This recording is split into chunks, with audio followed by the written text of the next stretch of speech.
Ou alors un conte africain. Africain. Qui serait... Son titre, c'est le grain de maïs. Et moi, j'aime bien ce conte africain parce que sans Mexique, il n'existerait pas. C'est quoi son livre? L'Africain. Il doit y avoir des pommes de terre T'es dedans. le seul à avoir Des donné ton tomates. avis. Eh ben, ce sera l'Afrique alors. Africain. Africain. Africain. Alors, c'est l'histoire d'un roi. D'un roi qui était très malheureux. Le soir, il se promenait dans son jardin avant d'aller se coucher. Et puis, en promenade, dans sa tête revenait sa préoccupation. Qui me succédera? Qui prendra ma place quand je mourrai, quand je ne serai plus là? Pourquoi cette préoccupation? Parce que ce roi n'avait pas d'enfant. Ce n'est pas qu'il n'en voulait pas, mais il ne pouvait pas en avoir. Alors le soir, avant de se coucher, il se promenait et puis, sans qu'il le veuille, ça revenait dans sa tête. Mais qui prendra ma place demain quand je serai parti? Et puis un soir, il a dit, bon, ben tant pis, la nuit porte ce conseil. Il est allé se coucher. Et cette nuit-là, qu'est-ce qui s'est passé? Ben, il a dormi, aussi bien que d'habitude. Pourtant, il a fait un rêve. Et dans son rêve, il a entendu une voix. Et il a compris que cette voix était peut-être une réponse à cette question. Adopte. Mais adopte un enfant. Un enfant, c'est un enfant. Adopte et tu verras. Le lendemain, plus tôt que jamais, c'est-à-dire avant que même le coq chante, il s'est levé, il a réuni le conseil des anciens, il leur a dit « Je pars. Je vais visiter le pays. Je vais les rencontrer tous. » Il est parti. Il est allé dans tous les villages, dans tous les hameaux, dans toutes les villes du pays. Et il est resté partout. Il les a tous salués. Tout le monde était content. Oh, le roi en visite. Et puis au bout de des mois et des mois, il est rentré chez lui. Et il n'était pas seul. Ils étaient 3 à le suivre. 3 enfants qu'il avait adoptés selon les règles et les coutumes du pays. Alors avec sa femme qui était aussi généreuse que lui, eh ben, il les a élevés comme des princes qu'ils étaient. Et puis ils ont grandi, et puis eh ben, le roi a vieilli. Et un jour, il a senti que la fatigue était là, il n'en aurait plus pour longtemps. Il a appelé ses fils.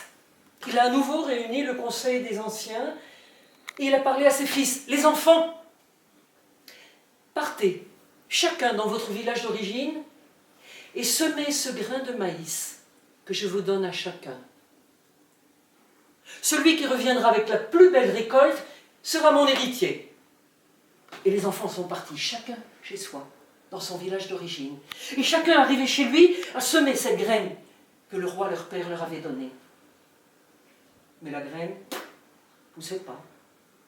Aucune des 3 ne sortait de terre. Alors l'un des 3 est allé trouver un oncle. « Oncle, mon oncle, la graine que mon père m'a donnée ne pousse pas, qu'est-ce que je peux faire ?» Bah, lui a répondu l'oncle. « Une graine est une graine. Va au marché, achète-en une autre et plante-la. » « Ah ben oui, suffisait d'y penser, » a dit l'aîné des enfants. Il est allé au marché, il a acheté une graine. Elle est sortie de terre. Sa récolte était prête. Le second, il est allé lui aussi trouver un oncle. « Ben alors, qu'est-ce que je fais, mon oncle? Ma graine ne pousse pas. Bon, enfin, va au marché, achète-en une autre. » Pareil, il l'a semée. Le troisième, lui, non, les oncles, peut-être qu'il n'en avait pas. Enfin, il a préféré aller voir la plus ancienne de ses grands-mères. Et elle lui a dit, quoi? Qu'est-ce qu'il y a, mon petit? Elle pousse pas, ta graine? Ben alors, dis-le à ton père. La graine que tu m'as donnée n'a pas voulu germer. Ça lui a semblé bizarre, ce que disait sa grand-mère, mais c'était une vieille dame. Les vieux sont sages. Eh ben, il a fait ce qu'elle avait dit. Puis le temps a passé, il était temps.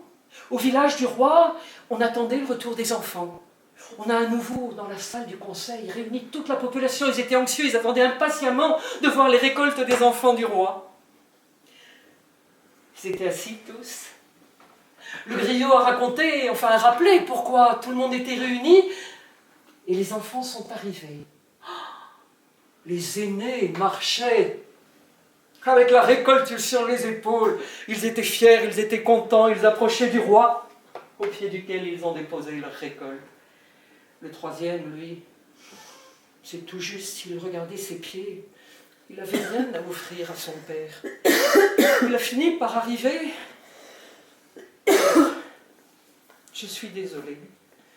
J'ai fait tout ce que j'ai pu. J'ai semé ma graine en arrivant chez moi. Je l'ai arrosée de jour, de nuit. Malgré tous mes efforts, elle n'a pas voulu germer. Pardon, père. C'est alors que le roi s'est levé. Il a regardé dans les yeux ses fils aînés. Les enfants, vous pourriez me dire comment vous avez fait pour que des grains cuits germent? Ils sont restés comme pétrifiés, incapables de sortir le moindre son. Quant au plus jeune, c'est toi le Benjamin qui prendra la couronne quand je ne serai plus là. Tu es le seul à être honnête. Et l'intégrité est la plus belle des qualités que doit posséder un homme pour guider son peuple.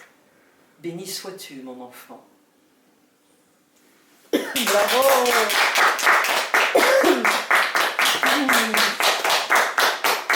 Merci.